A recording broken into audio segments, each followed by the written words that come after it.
বলেছিলাম সোনিয়া গান্ধীকে, ম্যাডাম সোনিয়া গান্ধী একবার যদি সময় হয় তাহলে বলবেন, আমি দিল্লিতে আছি, একবার আপনার সঙ্গে দেখা হয়নি, একবার দেখা করতে চাই।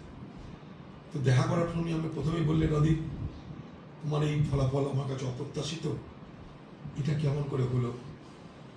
বললাম পশ্চিমবঙ্গে একটা অদ্ভুত রাজনীতি ঢুকে গেছে, যেটা আগে ছিল না, সাম্প্রদায়িক বিভাজনের রাজনীতি। এই সাম্প্রদায়িক বিভাজনের রাজনীতি থেকে বাংলা দূরে ছিল। বাংলার কাছে সাম্প্রদায়িক রাজনীতি আগে অচেনা অজানা ছিল। আজ বাংলায় সাম্প্রদায়িক রাজনীতি বাস্তবতা লাভ করেছে। আমাকে হারানোর জন্য একজন পরিচিত মুসলমান মুখকে আনা হলো, সেখানে প্রচার করা হলো, এতদিন দাদাকে ভোট দিয়েছে আর ভাইকে ভোট দাও। তাকে মসজিদে মসজিদে ঘুরিয়ে মুসলমান সমুদায়কে খুশি করার চেষ্টা করা হলো।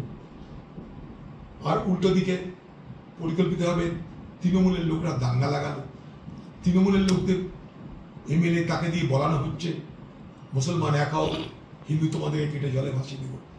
অর্থাৎ একথা বলার মধ্যে দিয়ে হিন্দুদেরকে ভয় পাই দিয়ে হিন্দুদের কাছে বার্তা দিল তৃণমূল, হিন্দু তোমরা এক হও। বার্তা দিচ্ছে একটাই অংশ, তাদেরই নিজস্ব এজেন্সি, তৃণমূলের এজেন্সি, তৃণমূলের ভাড়া করা এজেন্সি। সেই এজেন্সি একদিকে মুসলমানকে বলছে এতদিন তোমরা দাদাকে ভোট দিচ্ছ আর ভাইকে ভোট দাও। সেই একই এজেন্সি হিন্দুদেরকে বলছে হিন্দু সব এক হও, নাহলে মুসলমানদের থেকে বাঁচতে পারবে না। লক্ষ্য তাদের অধীর চৌধুরীকে হারানো। দিদির লক্ষ্য ছিল অধীর চৌধুরীকে হারানো। অধীর চৌধুরী হেরেছে, কিন্তু হেরেছে তার কারণ আমি সাম্প্রদায়িক রাজনীতির চক্রান্তের শিকার হয়েছি। আমার কোনো আফসোস নেই, কারণ আমি ধর্মনিরপেক্ষ রাজনীতি করতে গেছি।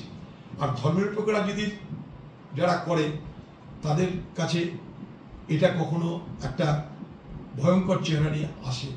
আমি আমার জীবনের অভিজ্ঞতা দিয়ে বুঝলাম সেটা। তাই আমার কারোর কোনো ক্ষোভ নেই। আমাকে যারা ভোট দিয়েছে তারা হিন্দু, আমাকে যারা ভোট দিয়েছে তারা মুসলমান। যেমন হিন্দু মুসলমানের রাজনীতি হয়েছে, তেমনি হিন্দু মুসলমান উভয় পক্ষ আমাকে ভোটও দিয়েছে। হয়তো আমার যেটা আশা ছিল সেটা দেয়নি। আমাকে গতবার যে হিন্দু সম্প্রদায় তারা আমার বিজেপিকে দিয়েছিল 1,43,000 ভোট, এবার প্রায় 3.5 লক্ষ পার করে ভোট দিল। তার 2.5 গুণ ভোট তাদের বেড়ে গেল। এই হিন্দু ভোটটাকে বিজেপির দিকে ঠেলে দিল। টিএমসি তার নিজের এজেন্সিকে ব্যবহার করে প্রচার করা হলো যে হিন্দু তোমার জীবনের বিপদ, মুসলমানকে ঠেকাতে বিজেপিকে ভোট দাও। আর মুসলমানকে বলা হলো যেখানটায় সিধা আমাদের ঘরের ছেলে, সেখানটায় হিন্দু অধীর চৌধুরীকে ভোট দিয়ে কি হবে? এতদিন দাদাকে দিয়েছে ভাইকে ভোট দেয়। ম্যাডাম কি বললেন দাদা? ম্যাডামকে বললেন ওগুলো। ম্যাডামকে এটাও বললাম যে ম্যাডাম, বাংলা যারা কংগ্রেস কর্মী তারা কিন্তু খুব কনফিউজড হয়ে আছে। কনফিউজ মানে তারা খুব বুঝতে পারছে না কি করবে, হতবাক হয়ে আছে।